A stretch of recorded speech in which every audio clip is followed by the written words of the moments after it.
Life Management Science Labs would like to acknowledge that we live and produce this podcast on the traditional lands of the Wurundjeri people. We'd also like to acknowledge the traditional owners of the lands of our listeners and our international colleagues. We'd like to thank and pay our respects to their elders past, present, and emerging.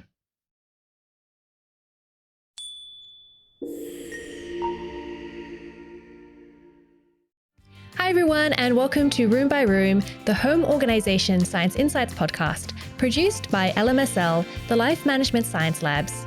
We're champions of life management science, providing structured insights informed by science and inspired by practice on key aspects of conscious living. Each week we bring you scientific and practical insights on each element, with the expert knowledge of professionals in the field. I'm your host, Gabriella, coming to you from Naarm, Melbourne, Australia. Let's begin. Hi everyone, and welcome back to the show. Today we're going to be using the heart as a compass when decorating and experiencing your home with Maria Isabel Barrero, who's the founder and director of Spaces to Love. Hi, welcome to the show. Hello, good day. My name is Maria Barrero. I am the founder of Spaces to Love, and I am an architect, a designer, an artist, and a house coach. And I am very passionate about spaces, and I truly believe that they have a very impactful influence in our life and in our behavior and overall well-being. So I believe that we need to take care of our spaces and invest our energy and in creating better environments for ourselves. Thank you. And I'm very excited to be talking to you about this topic today because, I think if anyone is watching this rather than listening, Maria's got a beautiful art piece at the background, very beautiful and vibrant. And I think it really speaks to, it's a bit different from what we usually have, which is very orderly, very tidy. This is very bright and beautiful, and I think homey. So I'm very much looking forward to talking to you, but we're first going to start with a section we call Have You Met Maria, where we get to know you through some of your favorite things. And the first thing we'd like to know is, what is your favorite book? My favorite book, it is The Never-Ending Story by Michael Ende. And I just love how it sparks my imagination and like all the different stories and the different places and how your mind goes wild, bringing all those characters to life. And I think what's really cool about The Never-Ending Story is that it's gives you a space to create your own story as well, because it's the never-ending story. Yes, exactly. I love fantasy. And what about for movies? Any fantasy movies or any other genres that you've watched recently? I really like fantasy too. And since I have a 5-year-old girl, I watch a lot of movies for kids. So recently I watched again Encanto, which is one of our favorite movies. And we love it because it is from my country. I am from Colombia. So it tells a story about Colombia, and it has a lot of culture and colors and the vibrancy of that part of the planet and the music. So it's very special to me because it's a way of sharing culture with her. Yeah, I haven't watched that one actually because I think I've sort of reached that stage of my life where I'm not really watching kids' movies because I'm not a kid, but I don't have kids, so I'm not exposed to them. But I've heard a lot of really great things, so I think I need to sit myself down and watch it. Yes, you need to because it is for, let's say it is for kids, but it has a beautiful message, and it's about how every one of us came to this world with gifts. And so it's just very special, like that part. So it's worth it. Okay, great. Thank you. Yes. And do you listen to any podcasts? Yes, I do not have a lot of time to listen to many things, but since 3 years ago, I have been very attracted by learning and studying astrology. So I listen weekly to a podcast that is called Intuitive Astrology by Molly McCord. And she has like 2 different podcasts during the week. One is like a weekly forecast of energies. And then the other one is like specific transits or specific energies that we can work with. And I find it fascinating because um, it kind of like helps me align with the energy that is available in the cosmos and to better utilize it for my own purposes. Interesting. I don't know anything about astrology. I didn't. I thought it was not for me, but I have always been like very attracted to it. And yeah, since 2019, after my daughter was born, I just felt the pull to start studying and kind of like align with those bigger cycles of nature. And it has served me a lot. And I think it must be very useful to know, you know, if this week is a good week to be doing a lot of things or maybe do a bit more resting, which is, I don't know what it sounds like the podcast will help you with. Thank you. Thank you for sharing that. And do you have a role model? Well, I like to look to women that have been very impactful, maybe like iconic. And I can think about, for example, Frida Kahlo, the Mexican painter, very inspiring to me with such an intense life and with such a character and style, like very defined and very strong. And a woman that it was very avant-garde in her context, and also how art helped her to connect with her story and to express her feelings and her deep sorrows and pains. And so it's a very impactful life. And I also read from her diary, and yeah, it made me cry. I just remember like the phrase of, "Why do I need feet if I have wings to fly?" or something like that. So yes, that's one example.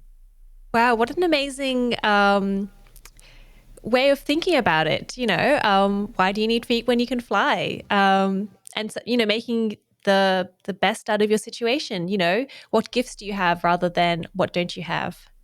Yes, and yeah, having years and years in a bed with like very limited mobility, and just starting to paint and creating this whole other universe that allow her to expand in and flourish in other dimensions, and making such a big impact in other women's lives and in other people's lives. Yeah, amazing. Yeah. And have you done any courses which have inspired you? Yes. So Hmm. I love to study. I am an eternal student, and I will mention few. So my first very impactful course, it was when I was young, and I started studying like art and different techniques in painting, and that like opened like a whole spectrum of possibilities for creativity in my life. And then later on, when I started university, I was also very called and pulled by doing things with my hands and learning about materials. So one of those materials was like ceramics, like the clay and pottery. And it was a revelation to me because I'm very passionate about that, and the plasticity and how your thoughts and your ideas can achieve any level of plasticity. And then later on, when I had already practiced architecture for several years, and I was mastering that part of manufacturing and building stuff, I was also missing a part that it was like more like the connection with my clients in another way, and like connecting more with the emotions and the feelings. Then I studied house coaching. I did a certification, And house coaching is a combination of interior design with life coaching tools. So you can connect with your creativity and with your freedom to really live your space in a very particular and unique way. So that helped me a lot in a new approach for spaces. And then recently, 3 years ago, I took a course in astrology, alchemy, and magic. And that has been also very special because, as I told you, it has allowed me to align with bigger cycles in nature. And not only that, but to cultivate magic and ceremony and ritual in my life. And that has sparked another level of content and symbolism in the way I work with spaces, and also the fact that we all have a unique blueprint, a drawing of how the energy was at the moment where you were born, is like the promise of who you can be. So it's also fascinating how you can use your own story and your own drawing to unravel magic also in your life. Amazing. That's quite a journey, I think, going from, doing some art and then, all the way to magic and alchemy. What a journey. Thank you for sharing that. Yeah, thank you for the Great. question. I find it very interesting. Yeah. I love to hear what people have studied because so often it is quite a journey that people have gone on, and it's interesting to see how things that people have learned have gone on to inspire the rest of their life. And learning and courses are so important because they teach us so many things, and they really do influence us. Yes, absolutely. And there are so many amazing things that we can always learn. And um, we now these days we have access to so much information that it's also delightful that access that we have to whatever we like. Exactly. So I like to start off our podcast by making a few definitions. And thank you so much for also defining what a house coach was, because that was something I was going to ask. But I like to start off by getting you to define home organization and what it means to you. Well, a home organization for me is a practice that brings peace and that brings calm into your life. And it kind of like helps to relieve your nervous system. It's a tool that you can that it can help you to bring peace and well-being into your life and into your home. And it helps you also to be more present. It's a process of clarifying and giving a place to the things we have because we value and appreciate them. And by doing that, we can let go also of things that we no longer need and or no longer serve us. So it's a very good exercise to bring focus to our vision and to take away what no longer is good for us in the moment. Hmm. Interesting. So our topic today is all about decorating the home for ourselves and for our well-being and for our emotions. And I want to know what you think decoration is, because for me, I don't know, maybe this is just how I grew up, was you go to the shop, you buy whatever's in, and then you display it in your home. And it doesn't necessarily have that emotional connection. So what is decoration to you?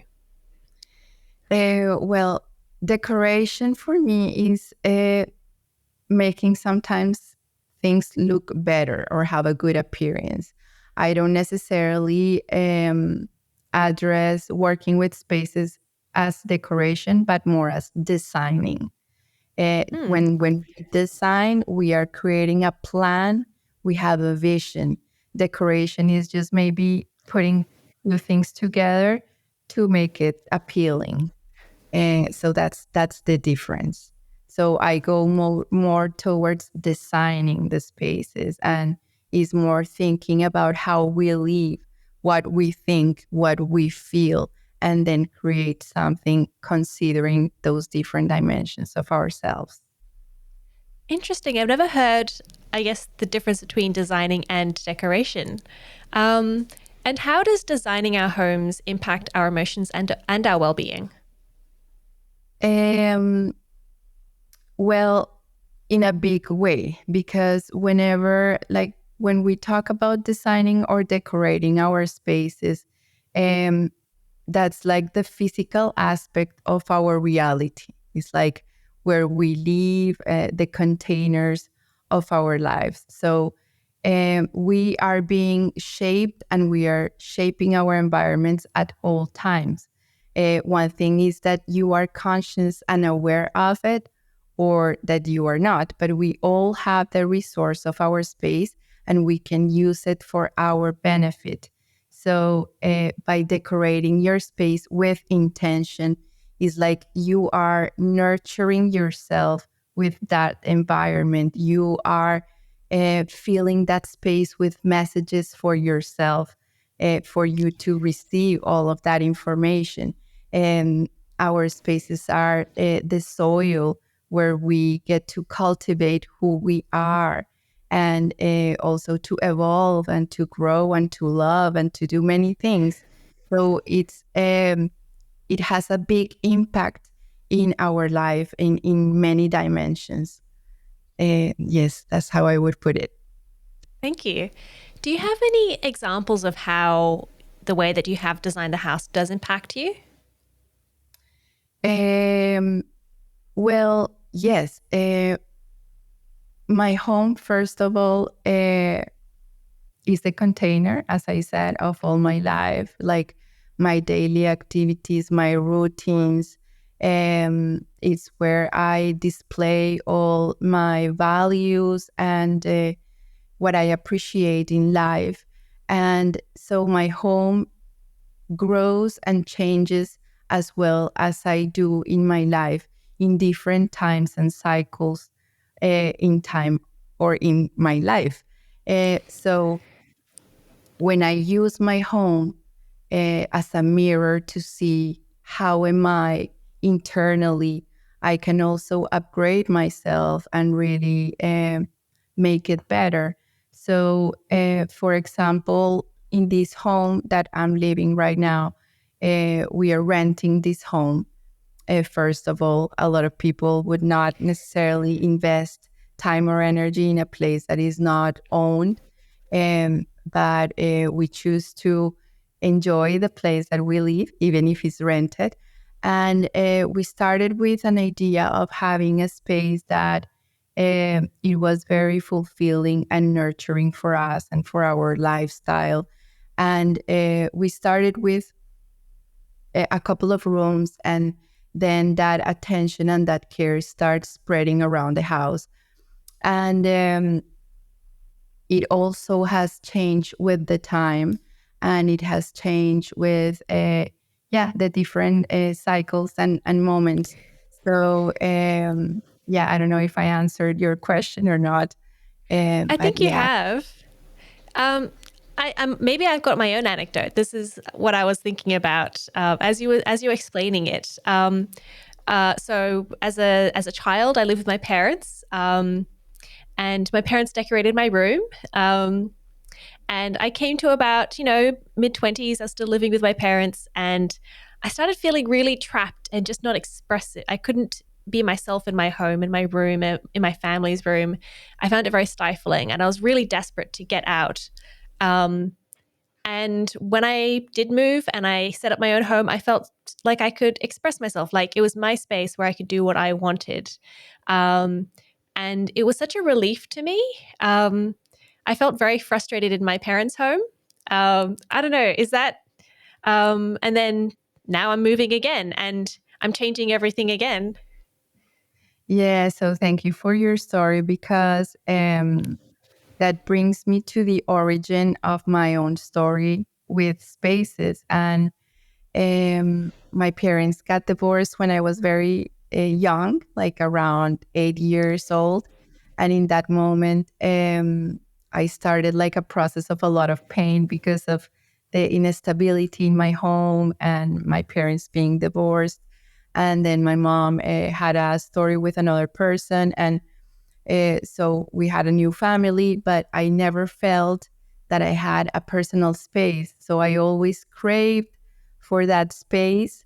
And we lived in a tiny apartment, and I had two brothers and one sister. So the space relationship was very strict in that moment and very complex. And I always dreamed about having that independence and that new space. And whenever I had that opportunity, my life expanded, and I started this path of healing through my space and through getting to know who I was and experimenting with what I want to live in my life. How do I want to live? What are my rules? What is basically the environment that I desire for myself to become my best version. So, yeah, thank you for your story, because it somehow connected very deeply with my own. Yeah, and thank you. And so I moved out of my parents' house. I've got my own place, but I'm actually moving again. And I feel like my current place that I'm living in, I moved there, not a lot of money, a lot of furniture from the side of the road, rental space, didn't get to do a lot to the apartment. So it does feel like home to me, but I'm moving now. I feel like it could be more like home. I could inject some more of my style into it. But I'm having a lot of trouble, and I don't think I'm the only person. I think there's a lot of people in the same situation. I'm having trouble finding what my style is and how to decide, I want this sofa, I want this art, I want to keep this thing which I have emotional attachment to, but I want a new lamp. How do I pick? How do I start? Okay, so this is a very interesting question, because for me, your style is knowing yourself, explore Mm-hmm. yourself, and get to know in what phase you are and what do you need, because your style also can change with the time, and you get upgrade, and you can like also very, very several things. So the first thing to find your style is to connect with the DNA of your soul, and that is through the path of your heart. Like really, like our heart is that place of divine creation within, where we are shocked by the life force, and then from there it gets like distributed in our body, and is the place where we emit this signal and vibration at all times. And our hearts have a wisdom and a power, and we need to trust it. And is also that intuition. So our hearts, we have a language with our hearts that is, it relates to images. So you can, for example, to start by tapping or looking into images, and letting be guided by how do you feel. Maybe make a file or a board where you select images that you really like, and then look at those images and what they have in common. What is the thread in those images? Another thing, because when we think or talk about style, is something that is physical, that is visible, that is sensational. So another thing is, for example, you can make like a color palette. Like, what are your colors? What are the colors that your soul craves? And to also use those colors.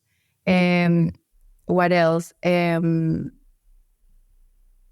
Yeah, shapes, symbols, sometimes emotions. Maybe you want to just make your space more happy. So what is for you happiness? How do you relate happiness with your space? Maybe there is an image, there is a symbol, there is a color, there is something that you can link to that. So there are several ways of doing that. But yeah, the first step is connecting to your heart, like really questioning yourself, like, why am I attracted to this? Why am I desiring this? Also, what do I like to do? What are what am I passionate about? What really sparks in me, life? And from there, you start like building that image or that canvas and selecting. Uh, that's the way I would suggest. Okay, so how do you know if that you're not just, I guess, following a trend? Because I think that, we are bombarded with images of what our houses are supposed to look like. And it's a bit like for me with, what are those called? The cargo pants. They're really in, and they were really in for a while. And I saw them initially. I was like, oh no, I don't really like them. They're a bit weird. And as I saw more and more people wearing them, I gradually got more and more into it. And finally, I bought a pair. But how do I know that in a year's time I'll still like these pants? And it's a big decision. It's a much bigger decision to decorate your apartment, your home, as opposed to buying a pair of pants. So how do you know you're not just following a trend? So I don't believe very much in copying styles or doing, or following trends or, for example, finding an image and then copying the image. One thing is to have a reference and to have an inspiration where you can find clues or of how to orientate yourself. But when you use your heart as your compass and you let yourself be guided by that intuition and but by what you know that is best for you, then you are starting to take sustainable decisions because they will last in time.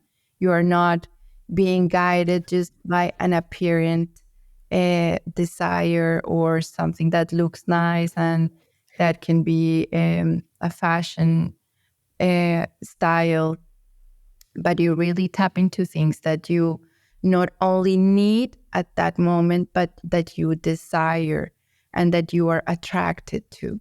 So that's why it is so important to really, really connect and first think if you need it, if you desire it, and what type of emotions and thoughts it brings to you, because it is you need to look at the totality of that decision, not just that quick satisfaction, but like let it settle down and decantate, what is there, but to really look at it from different perspectives. Okay, so I guess what you're saying is, create your mood board, create sort of bring the ideas of what you like, and then take inspiration from them, not just copying, and then maybe leave it a little while and see what you still like after a little while.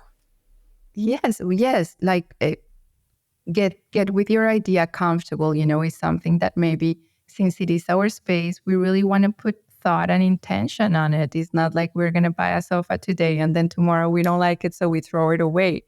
So it's a process. It's a process. So get your inspiration, get clear on your vision. What do you want? Where do you want to go? And then make the decision accordingly with what you are feeling, not also your mind. Maybe because our mind attacked us. So sometimes we can just think about first about the money or think about the convenience of something. So maybe we can second guess and go to our second option instead of the one that we really desire. So, yeah, kind of like have a priority and really try to go for what you really desire and want, and what your heart is craving, even if that means that you might need to wait a little longer to get what you really want, instead that your second option, for example. Okay. And what happens if what if you really like two different styles that don't necessarily go together? It doesn't matter. Like as I told you, the idea is not to copy any style, but to find your own style. So your own style is just to make the things that for you make sense, because the space at the end is for you. It is not for anyone else. So it doesn't matter. Like I don't necessarily agree with those rules that you need to do this or you need to do that or you need to just mix these colors with these others. For me, it has never really resolved like that. It has more a mix of intuition and thought and intention mixed in the equation. And what about if you're, not living on your own? What if you've got a partner, roommates maybe? I'm in a situation where we're looking at our home. I love bright colors. I like dark colors. I like clutter. And my partner likes dull colors, blank walls, and no color. How do you get these two different personalities and styles to mesh together? Well, that's life, no? We are all different at the end. And generally, within maybe couples or in a different space, yes, we can live in our family with different people. And ideally, you can have a room for yourself to be able to express your personality in that room, and also have some other spaces that are more neutral where both people can be and maybe have touches of both decoration styles in that same room. Or maybe find or have agreements in terms of certain activities that you want to share in certain spaces, and how you can come along into setting intentions for those places and those activities that you are going to share. And maybe what is a no for both of you, and maybe what is a place where you can, okay, I give up here and maybe you can give up there. It's like a game, a love affair. So how can you give and take, and that balance. But definitely it would be ideal that you can have your own space to also reflect your full-on personality, and then those other spaces where you can join efforts and do something collectively. Okay, interesting. So it's about having a space for yourself, but also, having a space that reflects both of you, that isn't necessarily a direct reflection of you. Yes. Yeah. Do you have any practical tips of how to achieve this, maybe particularly in a shared space? Okay. Well, yeah. So first of all, it's very good to connect, if you are in any space, to connect with your emotions and your thoughts about that space, kind of like to establish a conversation and be open to observe and look, how are you feeling, what are you perceiving of your own self, and of because everything that is reflected out is something that is happening inside, no? So it's a reflection of ourselves, and it's an extension. Our space is an extension of our own body. So I would say, connect, and then as I told you, we all can use our spaces, even if we have very little.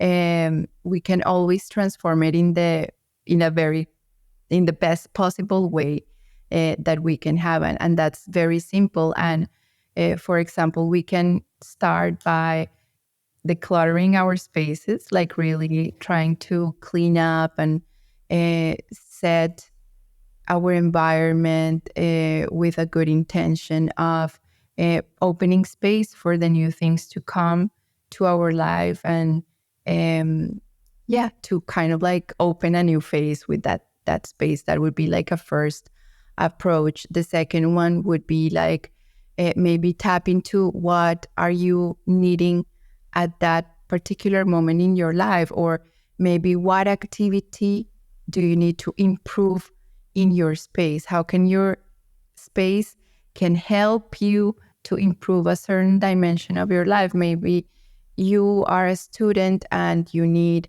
a place to study. So how are you going to set that environment that you can sit down, concentrate, and focus and do your studies. So um, then after you analyze what is that activity, what are the elements that you require to do that activity? For example, I would like to read more in my space at nighttime. Do you have a place comfortable where you can sit down and read? How do you create that atmosphere? Maybe you just need like a sofa with a blanket and maybe the lamp next to your sofa, and have a cozy place where you can start developing that activity. And maybe also bring your creativity on board. And how can you make that space better? Maybe you are called to paint yourself a painting, do a piece of art to have in your background to make you feel happier, or to bring a vision into your space.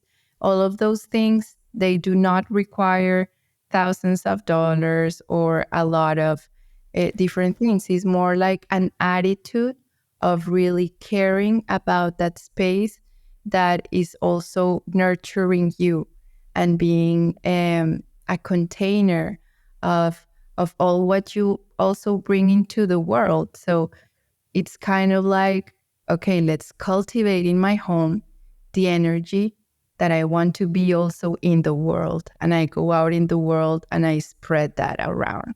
So our homes are really a very important and alchemical space, not only for ourselves, but for our influence and impact in the world. Mm. Yeah, I can certainly imagine that. You wake up in the morning in a beautiful home, you go out and you're really friendly and you say hello to people, as opposed to waking up in the morning and you hate your home, so you leave home and you're mean to everyone on the train. Yes, and this just part that you just mentioned makes me think about COVID, and how during COVID, so many people, it was like a wake up call for everyone, because a lot of people were living absent from their spaces, and they were in shock with the reality of being in a space uh, that they did not like, where they did not feel comfortable, where their daily activities were not supported, where they could not be in family together during the lockdown for uncountable days. So,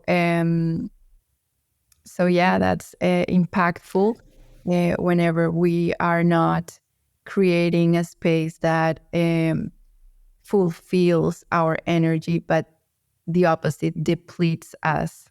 Our homes should work as a battery charger to make us feel better, to, yes, uplift our energy, and to really bring even more beauty or exalt our beauty in life, not the opposite, not a drainage.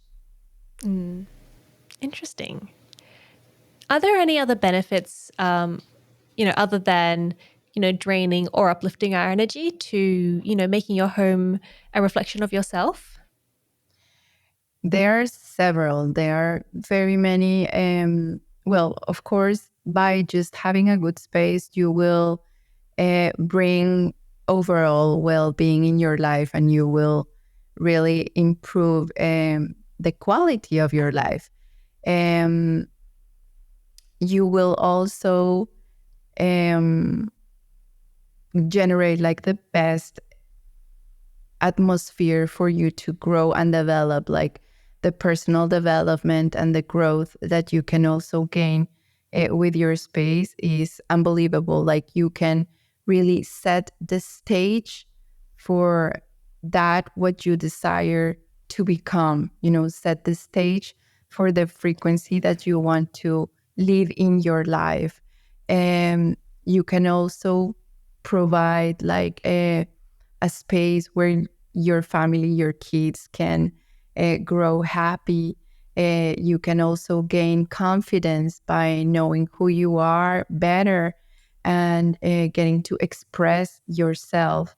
Um, you can also tap into your creativity and become more resourceful by using your space and helping yourself to feel better. It's like an act of self-love, and how you also, with your own energy, you are creating the energy that you want to live in your life.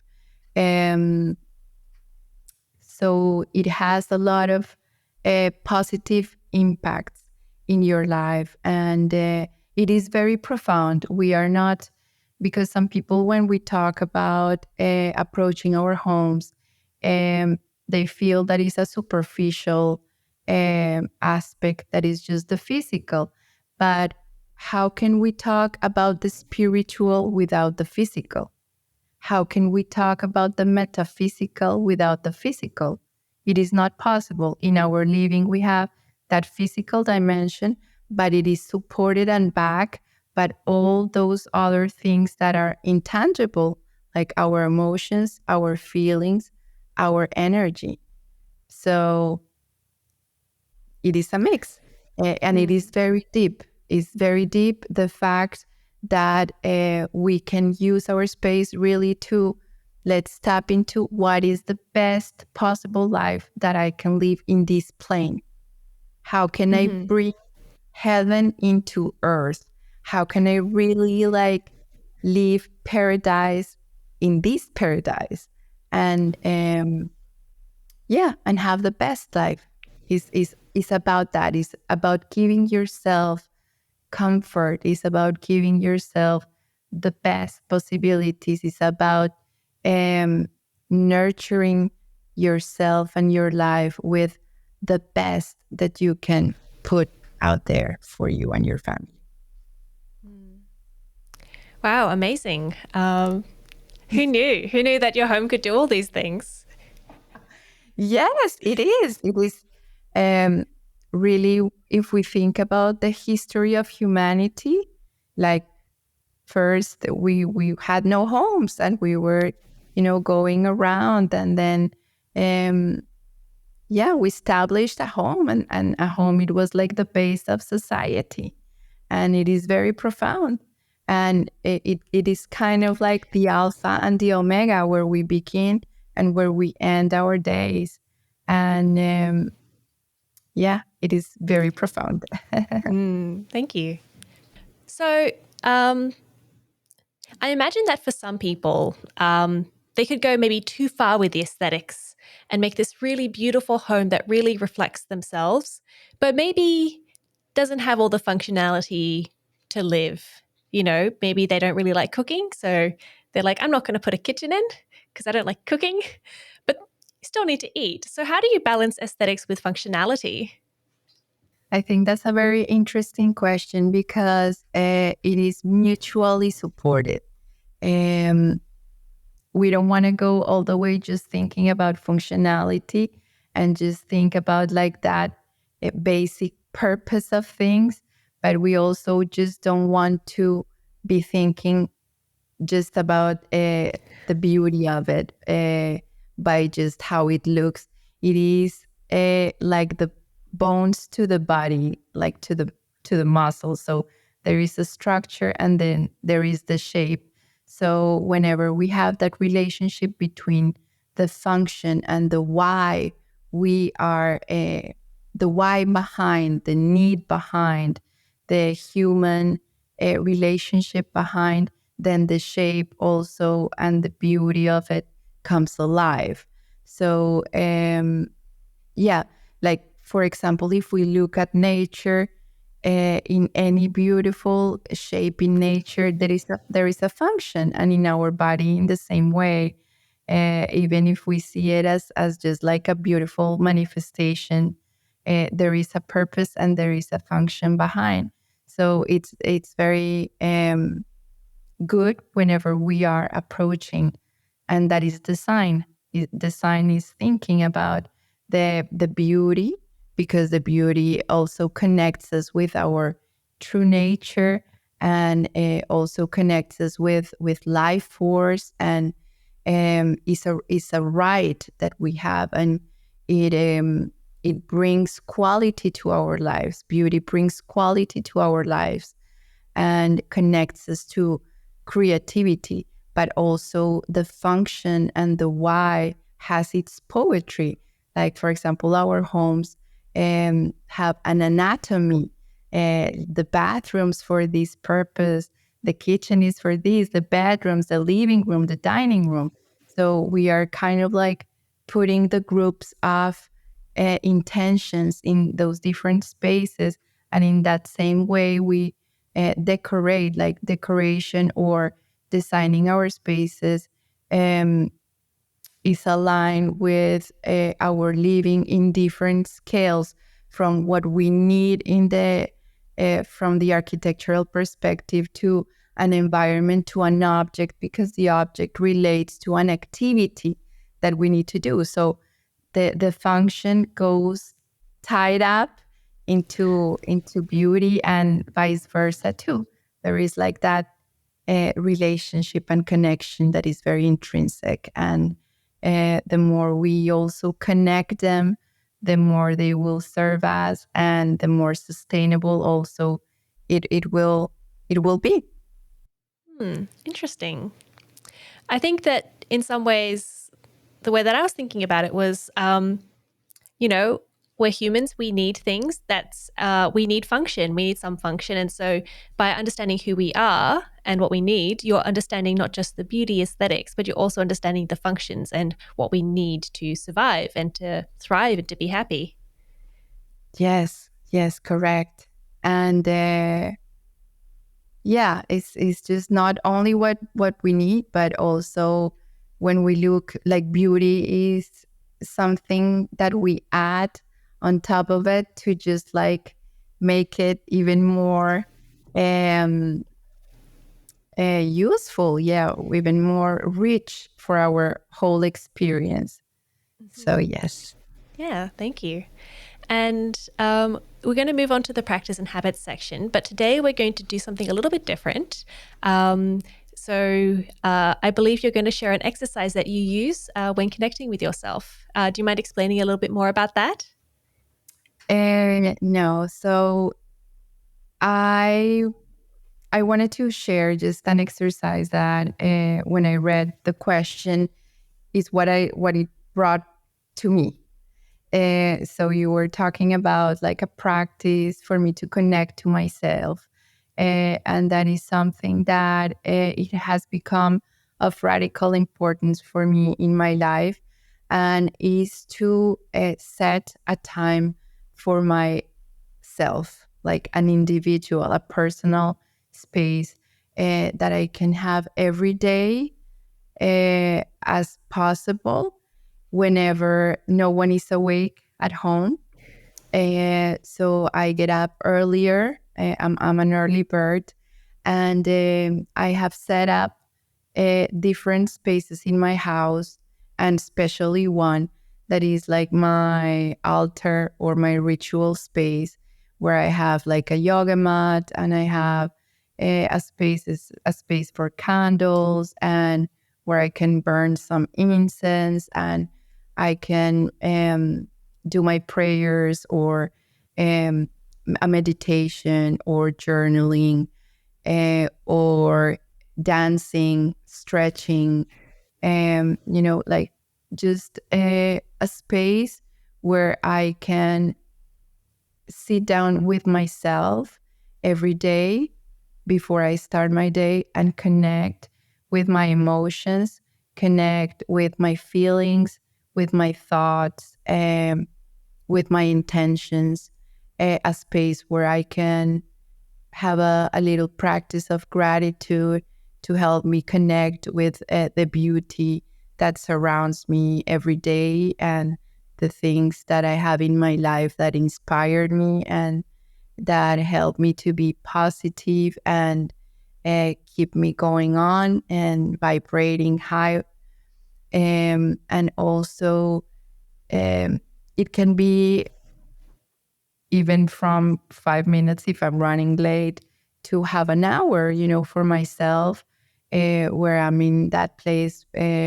It is dark, it is silent, I don't require a lot, just my presence and really connecting with my life and my presence, and setting intentions for the day. And I think it is very important because uh, I'm going to speak for my case, that I am a mother and a professional, and we are so much in top of the life of others and putting a lot of energy out of ourselves, but we don't give it back. And when we don't do that, um, we are losing something, and we can disconnect, and we start feeling maybe off and ungrounded. So I find that it's a very simple practice, and it is nothing that you have to learn from anyone. You will know what is right for you.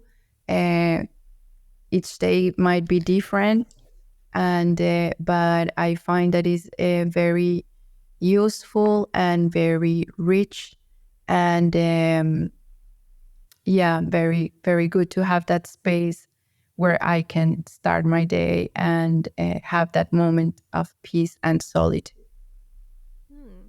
That's very interesting. I know that I personally, I don't have kids, and yet I still find that I run out of time in my life to do things. And I think I could imagine that if I did attempt to set up, a space like you suggested and put aside 5 minutes for myself, I'd probably start looking at my phone. I'm not saying this is a good thing. So I really think that this practice is it's what we're supposed to, it's we need that time to reflect, think about our day, but not be, I don't know, I spend my whole life thinking ahead and worrying about things. And Yeah, that sounds really great.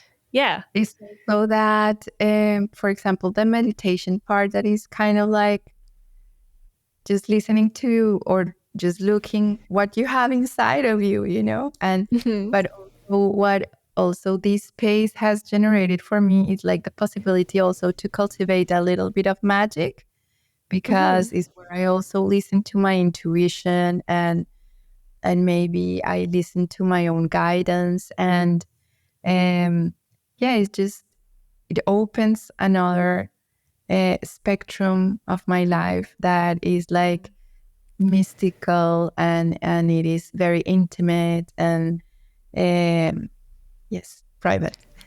Yeah. Thank you. Thank you for sharing that.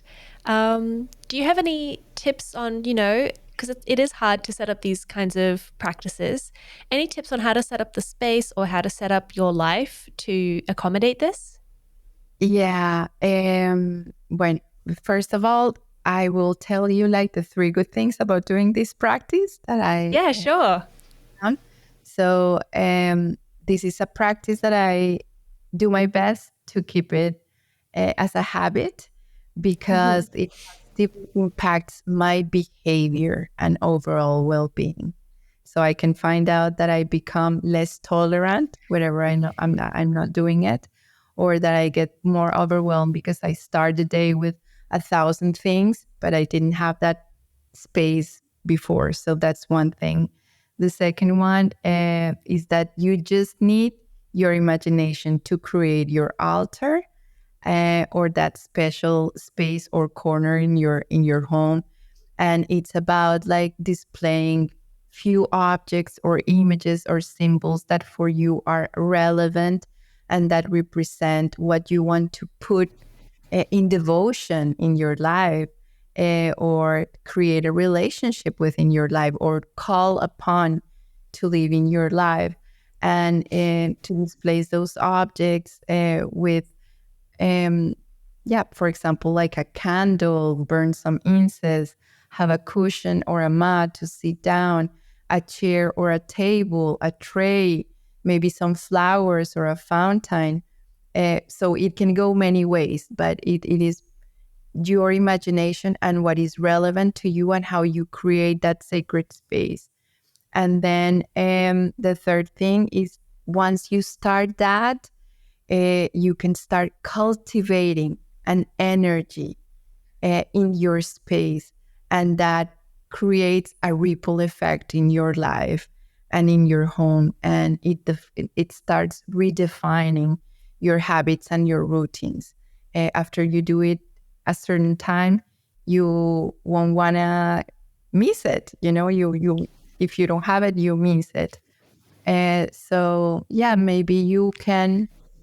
A lot of people I have found, they have excuses of, oh no, my space is very little, I don't have space.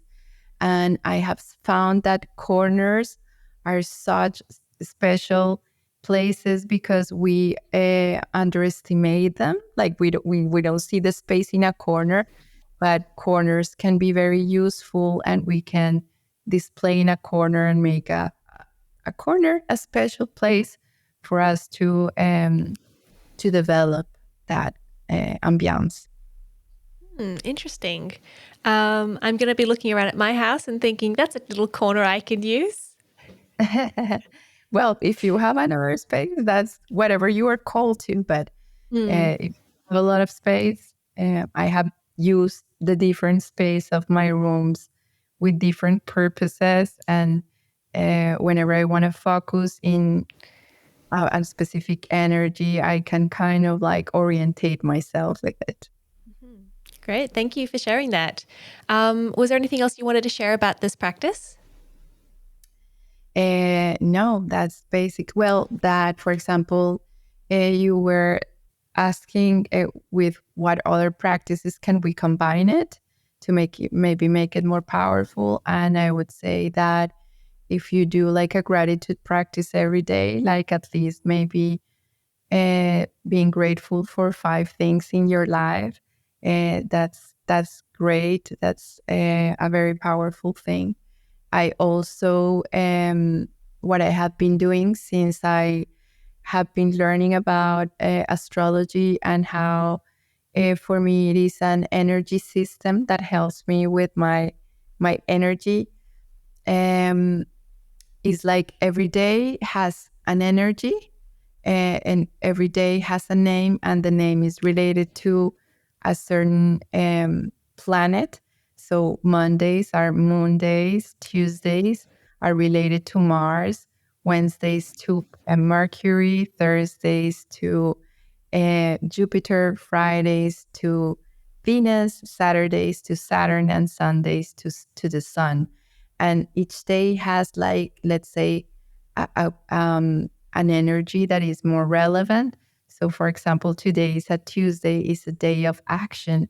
So, how can I program my day with actions, action step oriented?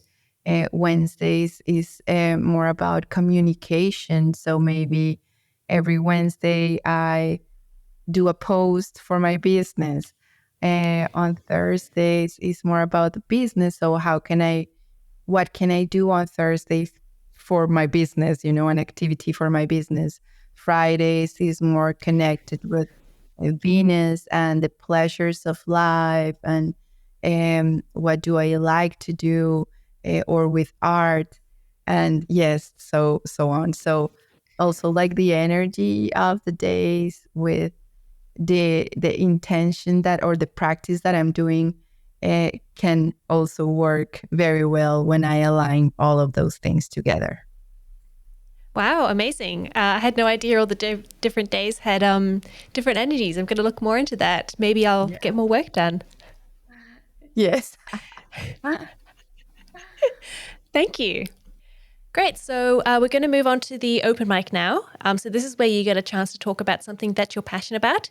It can be related to our topic, but it doesn't have to be. So what would you like to talk about today? So since I love spaces, I'm going to talk more about my passion about spaces. So I truly believe that our spaces are the most influential aspect of our lives, and we can use it for our benefit. And in Spaces to Love, we design and create spaces that improve lifestyle and generate well-being, and we do it through a holistic approach. And we not only address the physical, but also the emotional, the energetical, aspect of our spaces. And I am also very passionate about not only designing in one skill, but in different skills throughout our spaces, from the level of the architecture and the shell to the interiors and the atmospheres, and also the objects and the art that we can use in our spaces. And I have been all my life a little bit of an artisan. I truly believe that also another way for us to connect with our hearts is through our hands and through our own expressions. And I use a lot for my own spaces to personalize my space. I do a lot of art for my home. I call it home art.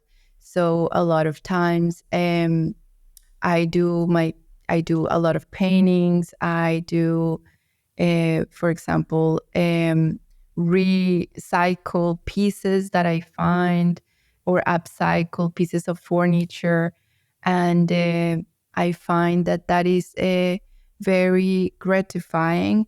Um, the feeling of seeing a piece of art that you have brought into life. And yes, and I'm very passionate about that. Like, so how we can also put like our imprint of passing that all that energy through our hands and putting it in the matter, and also with our own creativity. And I want to also mention that I'm very passionate about creativity because it has been a tool that has helped me in my life to overcome very difficult situations in life and to transform them into my benefit.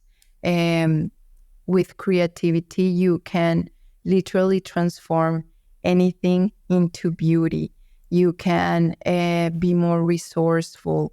You can bring solutions to your life and to your space. So yeah, that's some of my passions. I am very passionate about guiding people in the process of birthing their spaces. I help them not only to, for example, design their homes when they are building or want to build a new home and design a new home, but also to work with the spaces that they already have, that we all have, and transform them for them to live a better life.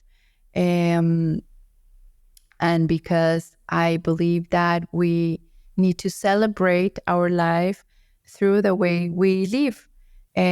So live present, live intentionally, and be connected to our power as creators of our own reality. Because a lot of times we do not realize how powerful we are and how we are creating the reality that we see, and we are projecting in this mirror out of us what is happening inside.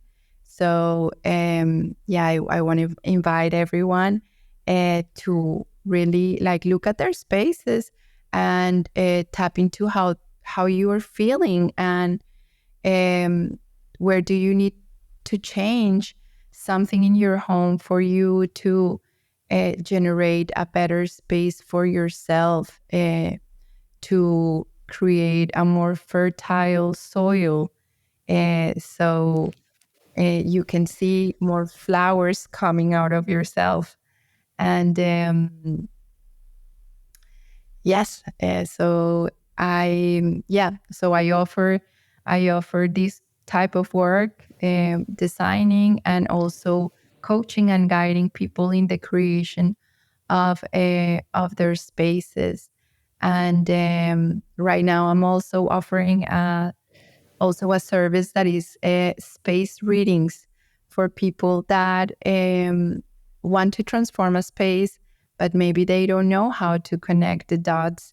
and want a light on how to start that transformation and that route of expansion through working with your spaces. And so, yeah, I'll be happy to attend any call or to meet anyone that is interested in having a conversation and working with your spaces for your self-mastery and transformation. Great. Thank you for sharing that. And if people want to, contact you for some help, or if they just want to contact you to have a chat, where can they find you? So I have presence in Instagram with, at spaces to love, the line and the underline at the end. And my website is www.spacestolove with the number 2.com. And I am in the process right now of upgrading my website and putting new content. So whatever you might see, it might change pretty soon. So, and I am on Facebook, but under my name, not under my business, as Maria Isabel Barrero. Thank you so much. And we'll make sure that all of those links go in our show notes so people find the right spaces to love. Great. Yeah, thank you so much. Very interesting conversation today. I'm going to be going home and taking a look at my space and what's making me happy and what's not making me happy. Yes, that's very important. It's very important that you start establishing a better relationship with yourself through your space. Thank you so much. Yes, thank you so much. Thank you for your interesting questions.